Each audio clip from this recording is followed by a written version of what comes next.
Hey, praise God. Purihin po ang Panginoon. Isang pinagpalang araw po sa ating lahat. Muli po, ito po si Pastor Ron Yepes at bumabati po sa inyo ng a blessed morning sa inyong lahat. Narito po tayo ngayon sa Baguio upang patuloy na maghayag ng salita ng Diyos.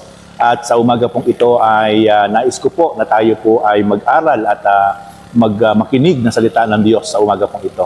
Minsan pa po muna po tayo manalangin bago tayo mag-aral sa kanyang salita. Lord, Panginoon, sa umaga pong ito patuloy na pangunahan niyo po kami, samahan niyo po kami sa amin pong pagbubulay-bulay ng inyong salita. Kayo po ang patuloy po, Lord, na gumalaw at kumilos sa aming buhay. Ang inyong mga salita patuloy po maging pagpapala at kalakasan ng aming spiritual life. Ito po ang aming dalangin in Jesus' mighty name. Amen and amen. Okay, sige po mga kapatid.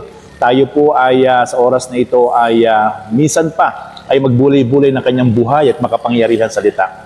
Sabi po dito sa Isaiah chapter 65 verse 1 up to following verses ay sinabi ni Yahweh, nakahanda akong sagutin ang panalangin ng aking bayan. Ngunit hindi naman sila nananalangin. Nakahanda akong magpakita at naghahanap sa akin, ngunit hindi naman sila naghahanap. Sinasabi ko sa bansang ayaw tumawag sa akin, narito ako upang ikaw ay aking tulungan.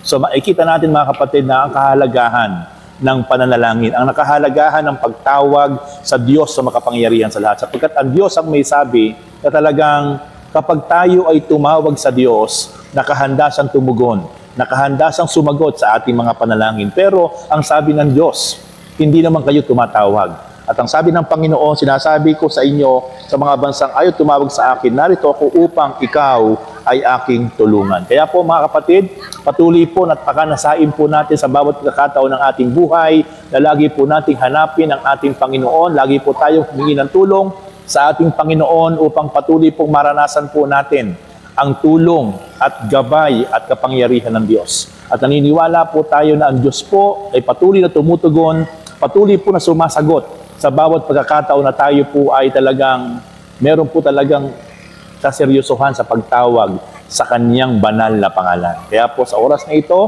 ako po'y naniniwala na sa lahat ng ating mga ginagawa na pagtawag at pananalangin, na meron pong pananampalataya, ito po'y hindi mawawalan ng kabuluhan. Sapagkat ang Diyos ang may sabi, ang nais niya ay tumawag ang bawat isang tao, pero walang tumatawag sa kanya. At ang nais niya, hamanap ang bawat isang tao at makasusumpong sa Kanya. Kaya po mga kapatid, patuloy in this year 2024, ang sabi ng Panginoon ay ngunit hindi naman sila naghahanap.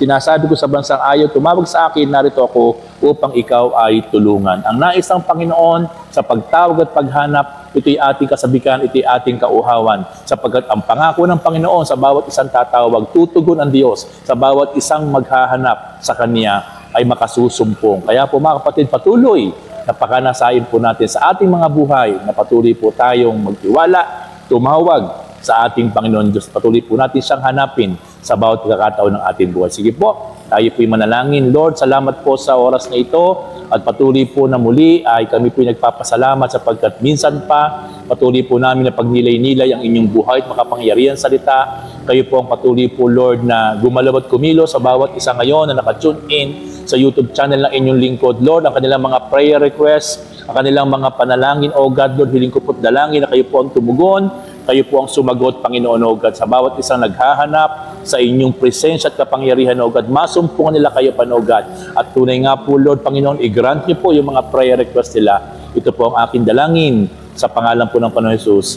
Amen and amen. Praise God, purihin ang Diyos. Muli po, ito po si Pastor Ron Yepes na nagsasabing patuloy kayong pagpalain ng Diyos. God richly bless you. Mula po dito sa Baguio ay patuloy po na tayo po ay naghahayag ng salita ng Diyos. Patuloy po na hindi po tayo maapektuhan sa patuloy po natin paghahayag ng salita ng Diyos. Muli po, God bless you all. Ito po si Pastor Ron Yepes. Bumabati muli sa inyo ng isang pinagpalang araw.